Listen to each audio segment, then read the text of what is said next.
Fala pessoal, tudo bem com vocês? Vamos falar do meu Grêmio, porque tem nova investida por Michael, sim. O Grêmio segue buscando esse jogador. As opções da base que o Renato ganhou, uma briga na titularidade do gol gremista, hein? E também as estreias do Vina, meio-campista, meia-atacante, e o João Pedro, lateral direito. Tudo isso aconteceu nos últimos dias e eu vou te atualizar a partir de agora. Chega mais, eu sou o Chico Garcia, inscreva-se no canal e vamos juntos!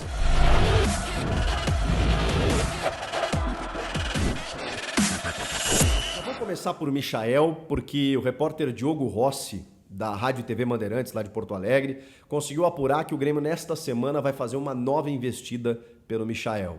O que é uma nova investida? É mais uma vez o Grêmio buscar o clube da Arábia Saudita para tentar uma negociação. O clube não abre mão de uma venda, mas o Grêmio está tentando algum modelo de negócio para que ele seja liberado o quanto antes. O clube também não abre mão de liberar só após a liberação da FIFA com o transfer ban, que é uma punição que o clube sofreu por conta de, enfim, atravessar negociações e tudo mais, e com isso não pode contratar jogador. Não podendo contratar, não vai liberar. O Michael tem bons números, apesar de não ter sido titular o tempo todo no Mundial de Clubes, mas ele tem bons números por lá, está bem adaptado, mas já foi prometido ao Michael que na próxima janela ele vai ser negociado, porque ele está enchendo o saco dos caras lá, que ele quer ir embora, quer jogar no Brasil e tudo mais. E tem muitos clubes se oferecendo, digamos assim, né? O Grêmio tem a concorrência fortíssima, tanto do Flamengo quanto do Palmeiras. No Flamengo, o Marcos Braz disse recentemente que o Michael daria uma prioridade ao Flamengo ao retornar ao Brasil. E no caso do Palmeiras, o Abel Ferreira entende como um jogador fundamental para jogar no lado do campo e ser uma alternativa, já que ele tem promovido o jovem Giovani, né, que tem até aproveitado oportunidades, mas ele gostaria de um jogador mais afirmado no setor. Esse jogador seria o Michael. O Palmeiras, inclusive, buscou aí contato com o Al Hilal, mas não teve sucesso. Da mesma forma, o Grêmio. Então, o Grêmio vai tentar uma nova investida ao Michael. Por quê? Porque no fim de semana, o Grêmio empatou em 0-0 com o São Luís lá em Juí, com um time alternativo e tudo mais. E o Renato Portaluppi, na sua entrevista coletiva pós-jogo, pediu expressamente o Michael.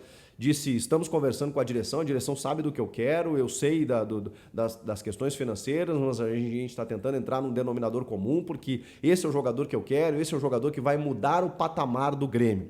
Essa frase não foi bem vista por vários aspectos. Primeiro porque o Grêmio já contratou o Luizito Soares, né? Então se o Luizito Soares não mudou o patamar do Grêmio, quem mudará? O Michael? Com todo respeito, o Michael é um bom jogador, acho que chega para ser titular, mas... será que ainda falta um jogador para mudar o patamar do Grêmio? Eu concordo que um ataque com Michael e Luizito Soares você melhora, né, em relação ao que o Grêmio tem hoje, especialmente com o Ferreira. E o Renato me pareceu muito incomodado com o Ferreira, porque o Ferreira de novo está machucado.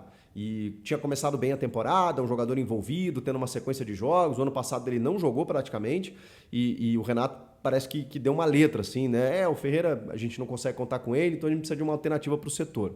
Então, assim, acho que o Renato está incomodado com essas ausências constantes do Ferreira e é óbvio que o Michael seria titular dele ali. Ele disse que é um jogador de quebrar linha, é um jogador que todo o time precisa e o Renato gosta muito, né? Nem preciso citar para o torcedor gremista aqui, mas talvez para os outros torcedores, né?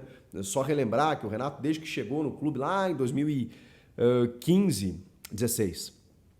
15 ainda era o Roger, e aí ele substitui o Roger em 16, ganha a Copa do Brasil, depois Libertadores, quando ele chega em 16, ele tem lá Pedro Rocha, depois o Fernandinho, depois o Everton, Cebolinha, depois o PP.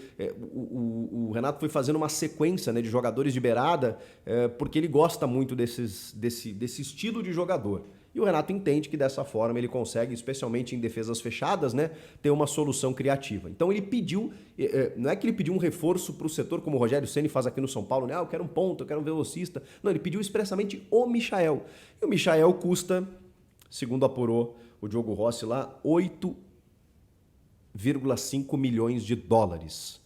É o que o Al Hilal quer para liberar o jogador. A gente está falando de mais de 40 milhões de reais. O Grêmio não vai gastar isso para ter o Michael. Então vai depender de uma negociação para saber se os caras liberam por empréstimo ou então uma negociação do próprio jogador com o clube para buscar uma liberação, enfim. Esse valor aqui talvez seja um valor mais fácil de ser adquirido pelo Flamengo, pelo Palmeiras. O Grêmio não vai gastar, o Grêmio já gastou muito dinheiro com jogadores, contratou 11 reforços do ano passado para cá. O Grêmio não vai fazer um investimento nesse nível, pelo menos nas informações que eu tenho. Então, o Paulo Calef, que é o vice de futebol, vai tentar negociar com o Al Hilal mais uma vez nessa semana para ver se tem alguma possibilidade do Michael jogar no Grêmio. É difícil, mas vamos lá. A informação é essa, que haverá uma nova tentativa. Vamos falar dos jovens que jogaram contra o São Luís de Juí, que foram observados pelo Renato. E aí tem alguns destaques aqui. Por exemplo, o Cuiabano, lateral esquerdo, que todo mundo queria ver, jogou só 45 minutos. O Renato argumentou que ele tomou um cartão amarelo e que o lado direito ofensivo do São Luís estava explorando muito a questão ali, o lado do Cuiabano, né, no aspecto defensivo, e que ele precisava sair no intervalo. Tá bem, entendo esse argumento, mas acho uma pena, porque ele estava bem, fez bons 45 minutos, é um jogador que tem muito bom potencial, aliás, se fala há muito tempo do Cuiabano receber uma oportunidade, e de novo o Renato preferiu o Diogo Barbosa no segundo tempo, que foi o mesmo de sempre. É óbvio que é um jogador mais agudo, é óbvio que é um jogador mais experiente, mas que nada agregou, e a gente já conhece o Diogo Barbosa, né? A gente pouco conhece ainda no time titular, entre os profissionais, o Cuiabano. Então, ele até ficou incomodado com uma pergunta de um repórter, né? Por que você queimou o jogador tirando ele no intervalo? Foi uma pergunta um pouco assim, né? Direta, né? Pertinente, mas direta. E o Renato reclamou, por que você está falando isso? São palavras suas, não são minhas, tá? Aquele jeito Renato, né? Mas é fato de que ele argumentou pelo cartão e depois ainda deu razão, né? Dizendo assim, e ele também não estava explorando uma parte ofensiva ali que eu acho que deveria ser explorada. E aí por isso ele botou o Diogo Barbosa. Aí ele deu uma fritadinha no moleque, né? Mas vamos lá. Ainda tem o Rubens, atacante, que entrou um pouco ansioso, normal, e o Zinho aos 39 do segundo tempo. Pouco deu para utilizar, um jogador da Copinha e tudo mais, pouco deu para observar, na verdade, né? E o Cauã Kelvin, que é um meia, que também pode ser mais uma alternativa. O Gabriel Silva foi mais uma vez usado como titular e sofre, né? Sofre com... o jogador ainda muito franzino, ainda que não consegue dar uma resposta técnica. Eu tenho pena, não é pena, né? Desculpa, a palavra saiu errada. Assim, eu tenho a sensação de que o Gabriel Silva não vai aproveitar essa chance. Talvez ser emprestado, ganhar uma rodagem, como o Grêmio fez com o Pedro Lucas, né? Lá para o Ceará, nessa negociação com o Vina, enfim, talvez seja o melhor caminho para o Gabriel Silva. E aí, rapaziada, a gente precisa falar de uma situação que está um pouco até meio velada no Grêmio, mas que ela está acontecendo, que é uma disputa na titularidade do gol gremista. Porque a gente começou o ano com o Breno de titular e parecia algo incontestável. O ano passado a gente tinha uma ideia de que o Gabriel Grando, né, o Roger Machado fazia esse revezamento entre os dois, né, de que daqui a pouco a gente tinha os dois no mesmo nível, vimos que não. Vimos que o Breno tem um nível superior ao Gabriel Grando. O Grêmio tem ideia de que o Grando, que é o ex-Gabriel Chapecó, né, vai receber propostas na metade do ano. Então o Grêmio vai ficar com menos goleiros. E o Breno não me parece afirmado, pelo menos internamente, numa avaliação interna.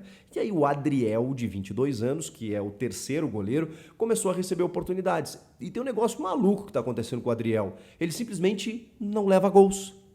O Adriel, em todos os jogos que ele jogou no Grêmio, em todas as chances que ele teve no profissional, ele não levou gols.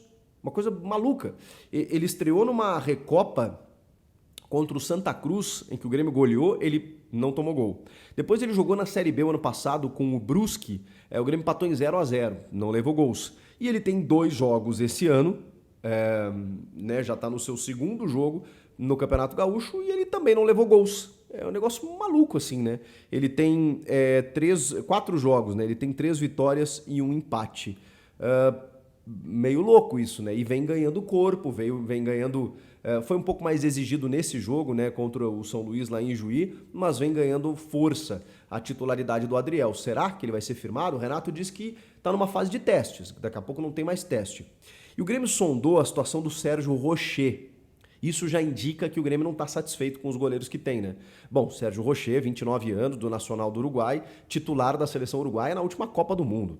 Aí esquece, né? A gente está falando de um jogador muito mais afirmado. O Grêmio travou um pouco esse avanço por conta do limite de estrangeiros. O Grêmio já tinha 6, né? Com o Campas sendo liberado para o Rosário Central, ficou com 5. Só que agora a CBF aumentou o número de estrangeiros para 7. O Grêmio voltou a se interessar pelo Rocher e, obviamente, tem 2 grandes cabos eleitorais para que isso aconteça no próprio Grêmio. 2 jogadores oriundos do Nacional. Felipe Carbajo e ninguém menos do que Luizito Soares, que estão dando uma força aí para que o Grêmio contrate o Rocher. Olha, aí sim, eu acho que chega titularíssimo e chega jogando.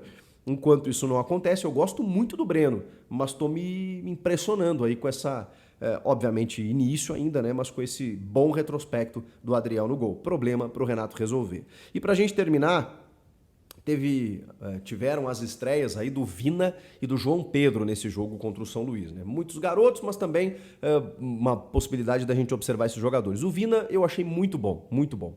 Não é uma equipe entrosada, uma equipe completamente desconfigurada, o próprio Renato citou isso, e o Vina se soltou, foi o líder do time técnico dentro de campo, cobrou todas as bolas paradas, arrematou, perdeu alguns gols, né, como é normal, aquela ansiedade de querer fazer o gol.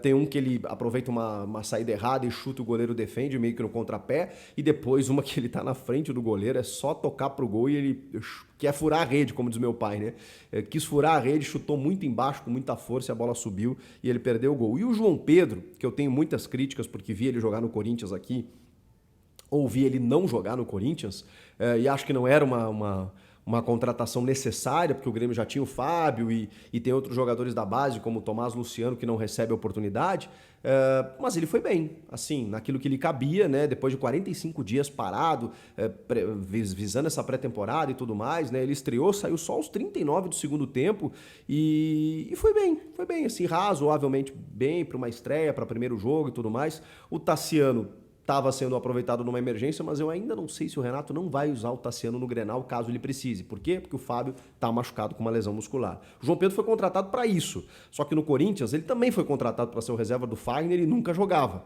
né? Porque a diretoria, a comissão técnica, né, não tinha confiança nele e muitas vezes improvisava o Bruno Mendes, né? Esse que estava no Inter recentemente, quando ele voltou para o Corinthians, foi utilizado na lateral porque não tinha confiança no João Pedro. Será que o João Pedro dessa vez desenrola? Ele teve alguns bons momentos no Bahia durante toda a sua carreira. Vamos lá, tomara que dê certo. E aí, o que vocês acharam de todas essas notícias? Comentem aqui, inscreva-se no canal, eu volto na próxima. Tchau!